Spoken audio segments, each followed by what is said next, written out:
And I love your analytical approach to it. That's really where my value has been as a data scientist over the last few years, is the analytical structuring of let's get real numbers behind this and understand what works and what doesn't work on the core value of, like you said, selling.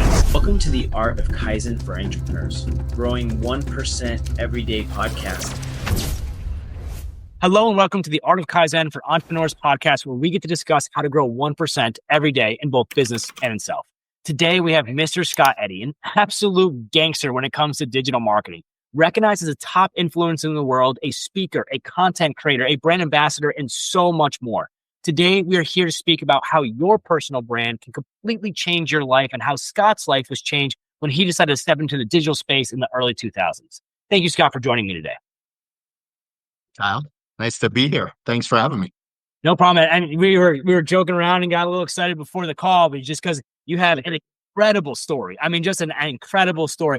Let the listeners kind of understand where you came from and the fact that you almost to be recognized as a grandfather of this influencer digital ad space content creation because of how rooted you are from the instruction of when this first started. Can you give us a little background of yourself, kind of where you come from and how you got to where you are today?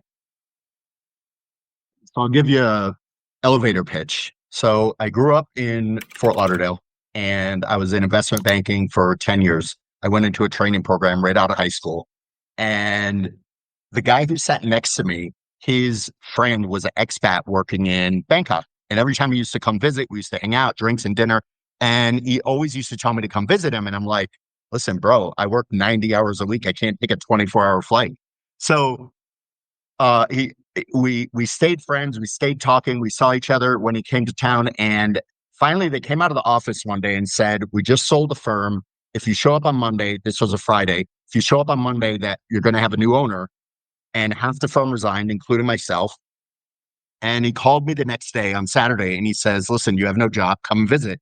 So I bought a ticket, left the next day, 2-week ticket. After 4 days, I called my mother. I said, hey, I'm never coming home. Send all my stuff.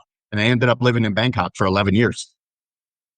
It was like incredible. Like first culture shock, like American, like in Asia. I mean, it's just, it was unbelievable. And it's not Bangkok what you see today.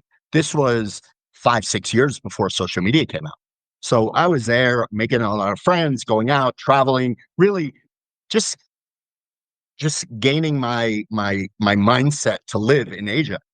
And then social media came out, and on a whim, I started a digital agency, which turned out to be the first digital agency in Asia. And we were the biggest for 5 years.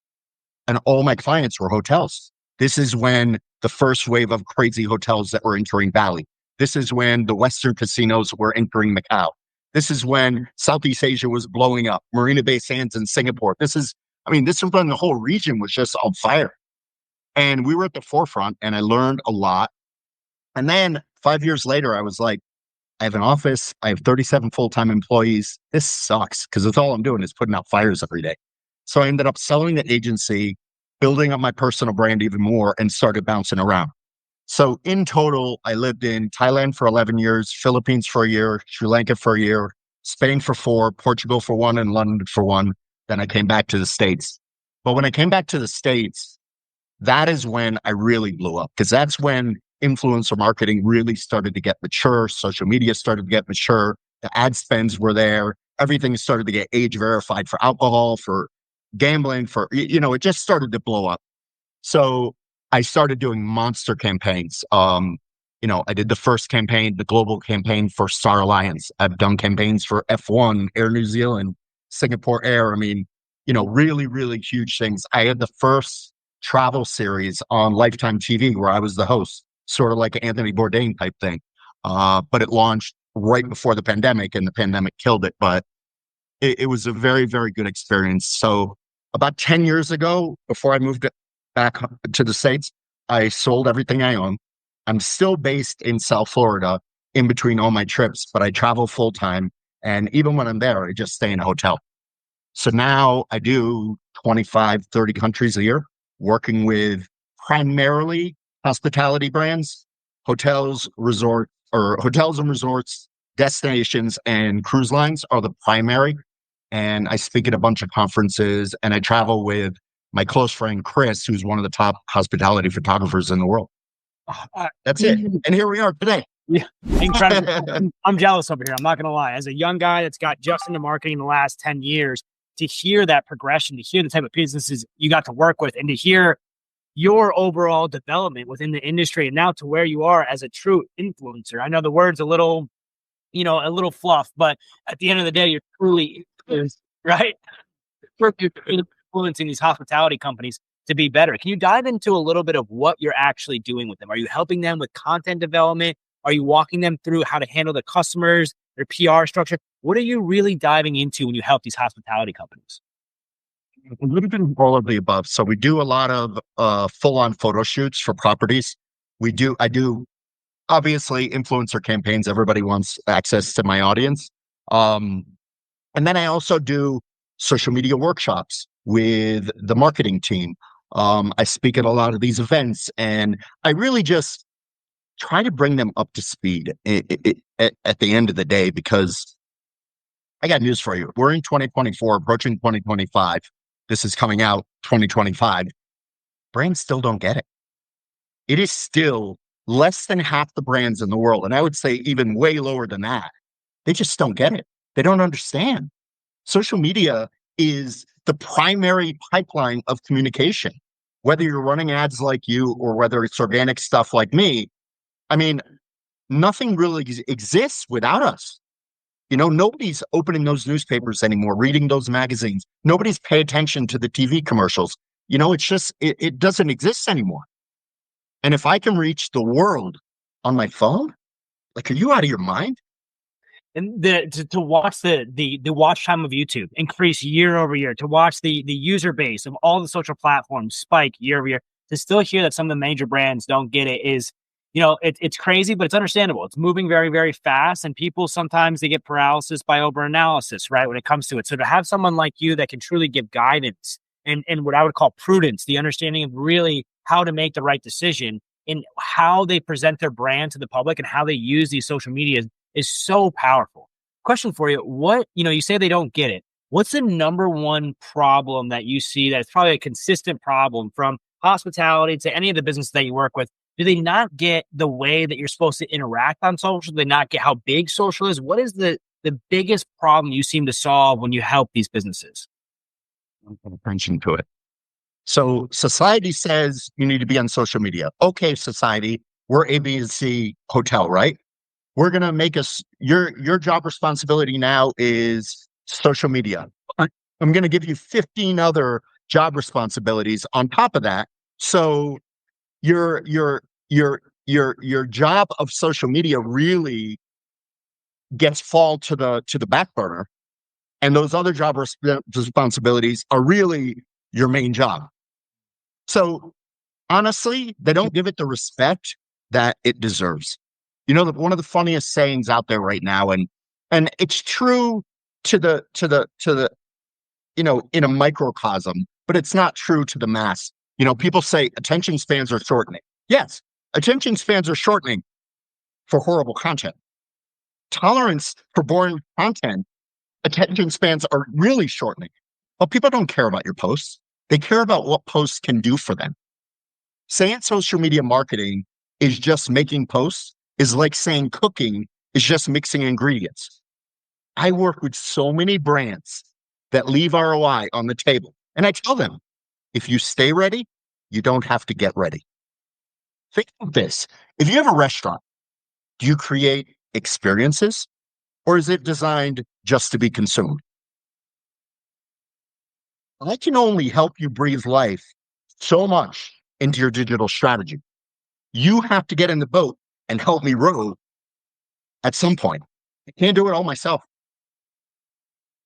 You know how many times I work with a hotel and I do an amazing post, and maybe it's a collab post, and I get 100, 200, 300 comments. I reply to everyone.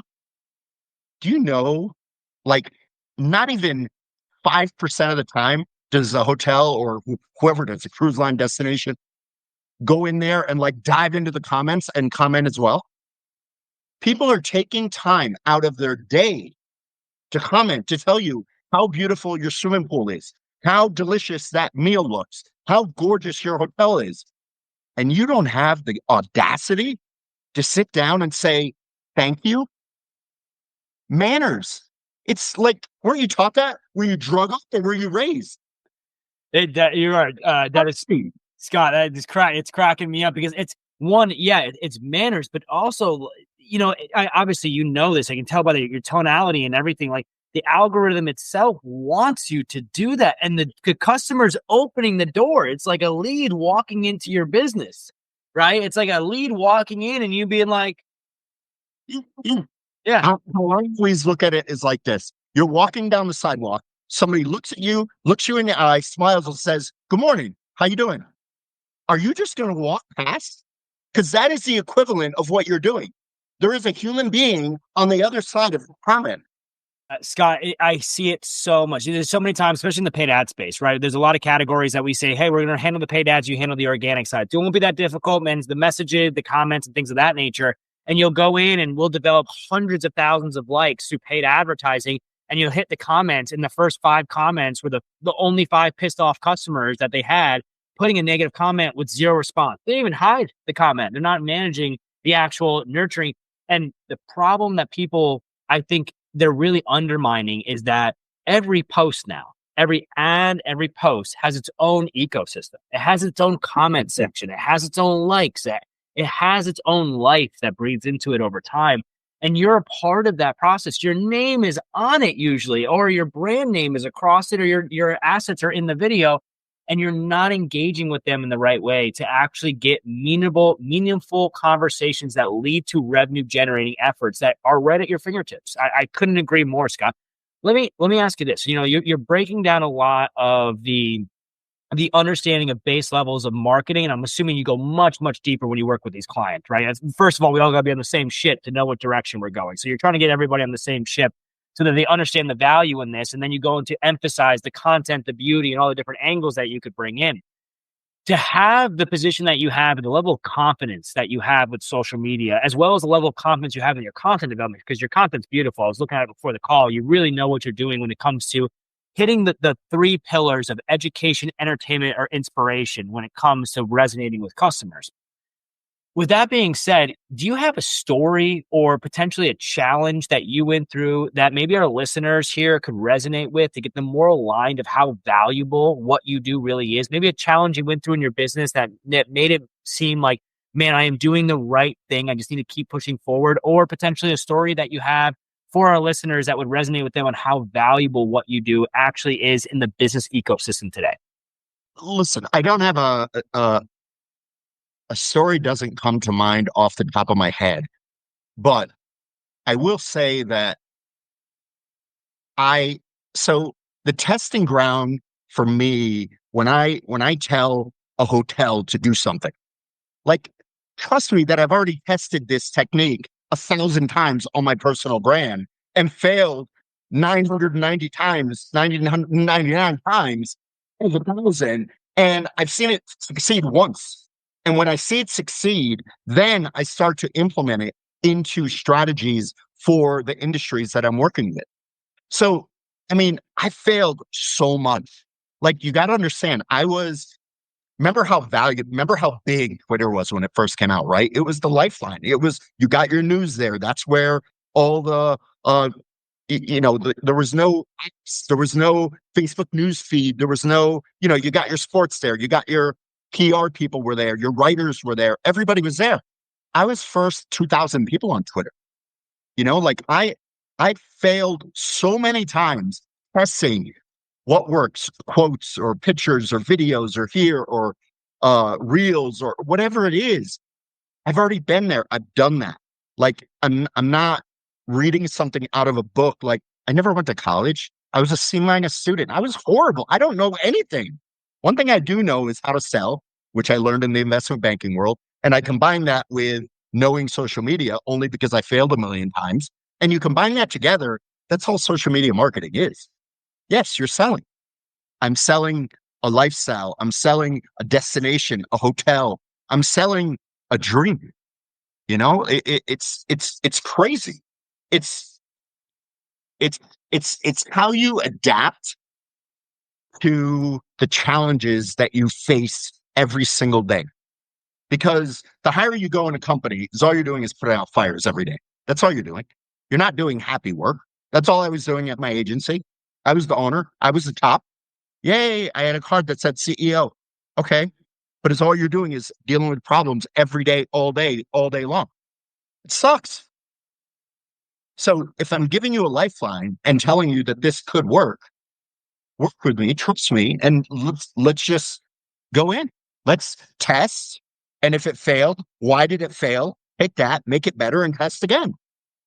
That's all it is. You know that with paid ads. That's what you do. Entrepreneurs, test. You got to resonate with that. And this is someone that's coming from a level of expertise where, again, would you say you're number 11 in the world for the hospitality industry as an influencer?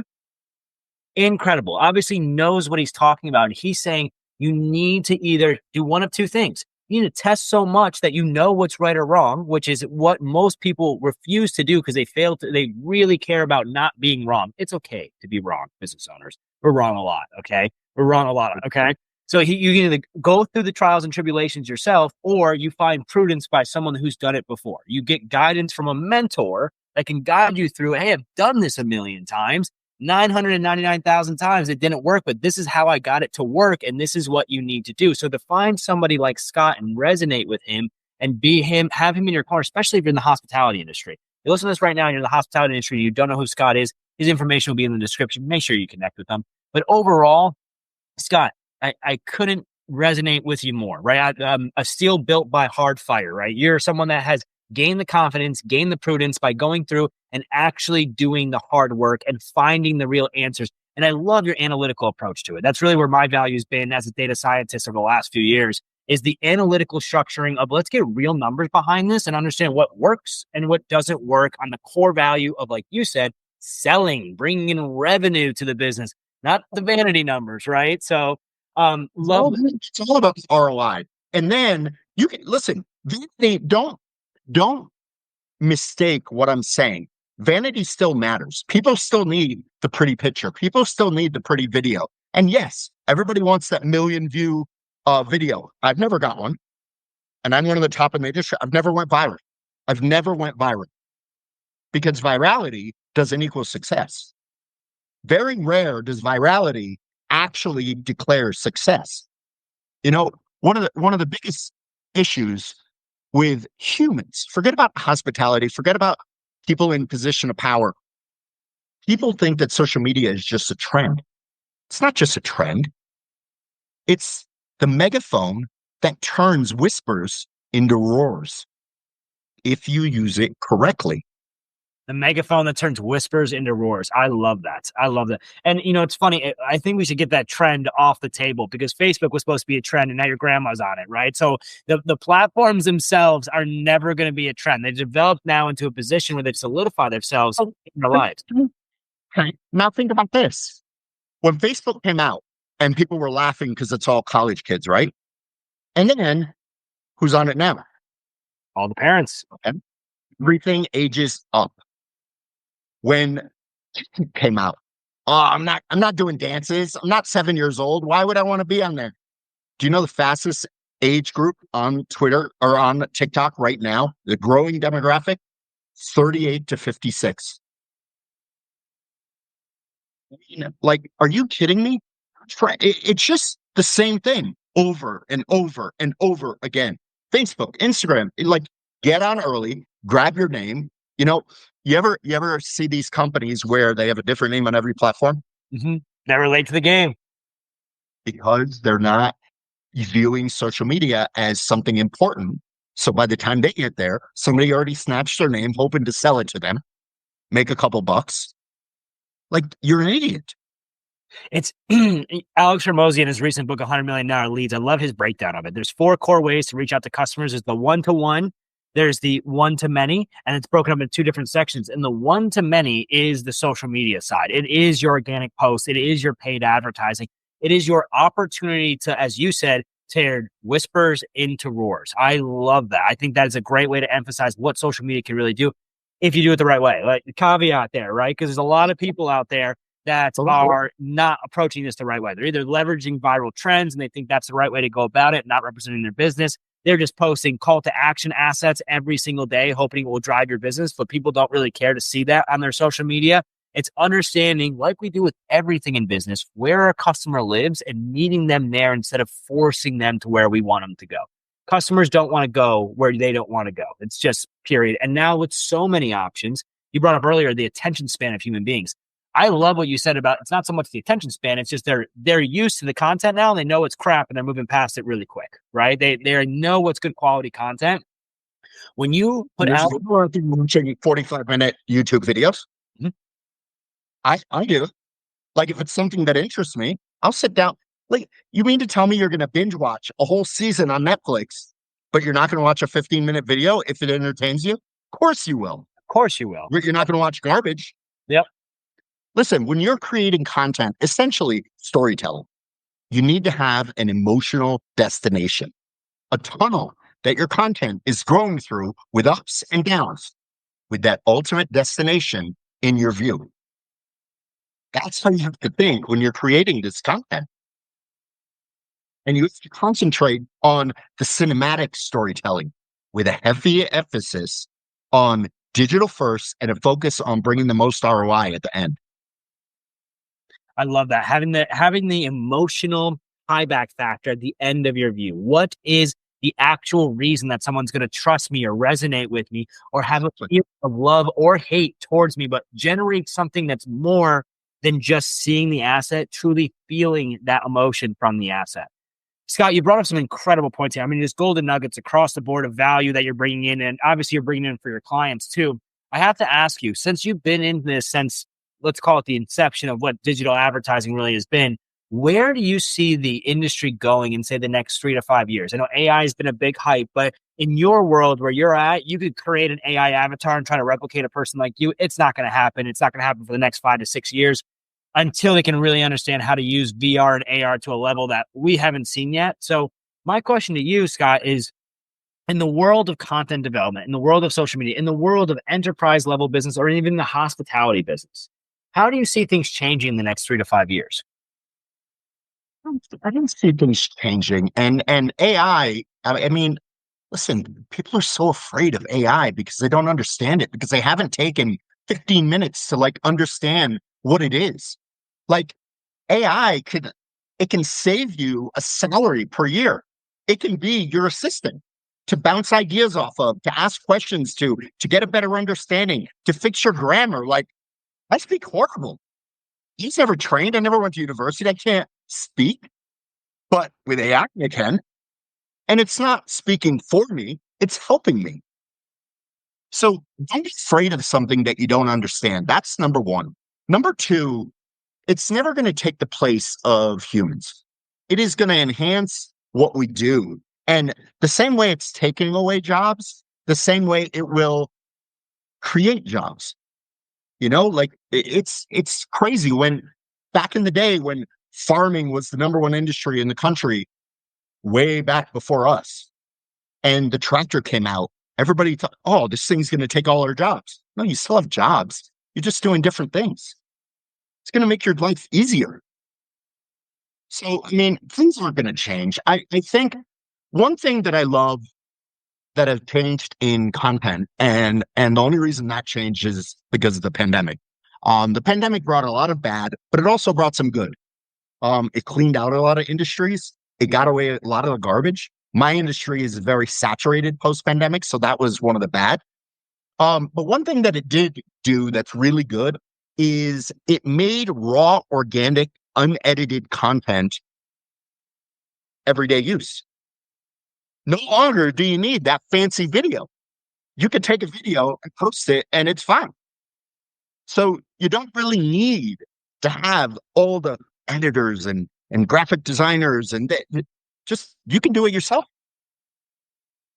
You know, so I think that you have to find a silver lining in everything that you're looking for. Don't listen. My mother was the most negative person on the world.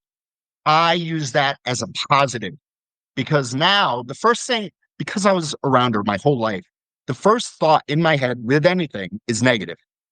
But within moments, before it even hits a second, I change that and go positive, and I'm the most optimistic person you'll ever meet in your life because I don't want to be that way. Because in my opinion, it took years off her life being that negative. It just, that constant mental drain just wore her down. But you don't have to, not to that effect, but you have to think about it as everything is an opportunity. Everything. It's Tuesday. It's an opportunity.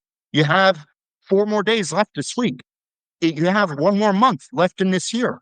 Okay. What are right now I'm talking to brands every day. I've had 4 calls with very big brands today, and we're talking about what they're going to do in the first quarter. Some of them are prepared. 2 of them were not, and 3 of them are. And that's really the world that we're in right now. It doesn't matter how big the brand is. It doesn't mean they're prepared. Money doesn't mean anything because you still have humans at the control. Money can't make decisions.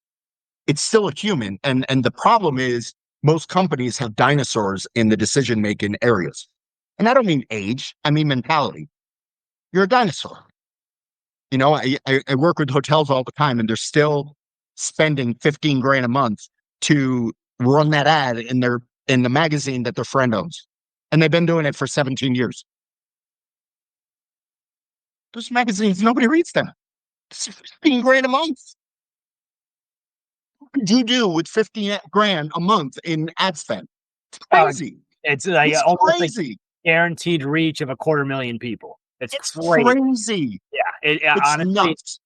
To see, and I love your perspective of it, because you really are coming from a position of you're humble in the fact that you understand that the industry's changing and everyone's a little bit different and they're in a different position, but you're also very stern in the fact that this needs to happen. Right? And you're right 100%.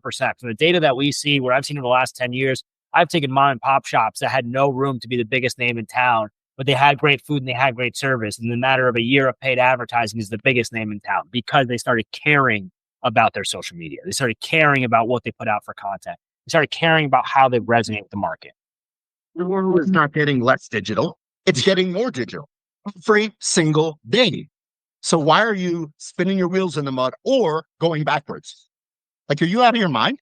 You may not be losing brand share today or market share today, but you're definitely losing it over time. It takes, on average, and most people don't understand this, if you cut off, say you ran paid advertising for about a year and you weren't doing any organic, if you cut off that paid ad, you'll see residual effects for 60 to 75 days afterwards. And then the success starts to fall off. Oh, yeah. Yeah. That's what people don't understand. Sure. They'll cut off their ad agency or they'll stop making that content. They're like, oh, we're still crushing it. We're doing great. Yeah, because you built the trust and you built the understanding in the customer's mind already. But when you stop doing that, your competitors are now stealing your trust and stealing your competitors and reeling them back into where they were before. So I couldn't agree with you more. I have a question that I'm super excited to ask you, because you're the first person that I've had on the show that prior to the show knew the meaning of our business name, Kaizen, the Japanese business philosophy of continuous growth in both business and in self. So my question to you, Scott. Incremental steps. In very small steps. Yep. Incremental small steps at about what we say is 1% every single day. Those small little changes that create a compounding level of success that allows you to really evolve as a human being. Why I love paid ads. It's why Kaizen is the name of the company around a paid ads company, because that is what we do every day, is incremental changes that lead to large compounding benefits and growth in the business. My question to you, Scott, is how do you find your Kaizen? I use it 2 different ways. Number one, I test with my own social media because I'm very active on every platform. And I just try to get better every single. So I look at it as not days, but my trips. So I do 20 to 25, sometimes 30 trips a year. And I try to get a little bit better, a little bit different every single trip. And I test things. So I like to test one thing per trip that I've never tried before. Whether it's something on an Instagram story, whether it's a sticker with a link to see how many people click, just one thing, just to test it out. That way, when I approach a brand to use it, I can give them real results. And then I also, honestly, I like firing clients. Now, it sounds weird being in our business, but it's when you really realize that you're just spinning your wheels in the mud and you're not going to shake them any further, and you're just doing it just to get that monthly retainer. Like I will lose money to go out and find a new client that actually appreciates me and wants to go all in on strategy together versus working with a client that just wants to pay me for me to do the job and them not having to worry about anything. I want to work with people that want to grow.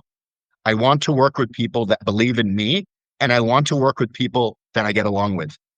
I will not work with people that I don't like, that I don't get along with, that I can't see face to face and shake their hand. Like, I don't want to work with your assistant. I want to work with you. So it's just little things. Again, Kaizen, it's a little thing that moves you forward, very, very small. And sometimes you can't even feel it on a daily basis or a weekly basis, but it's there. You notice it at the end of the year.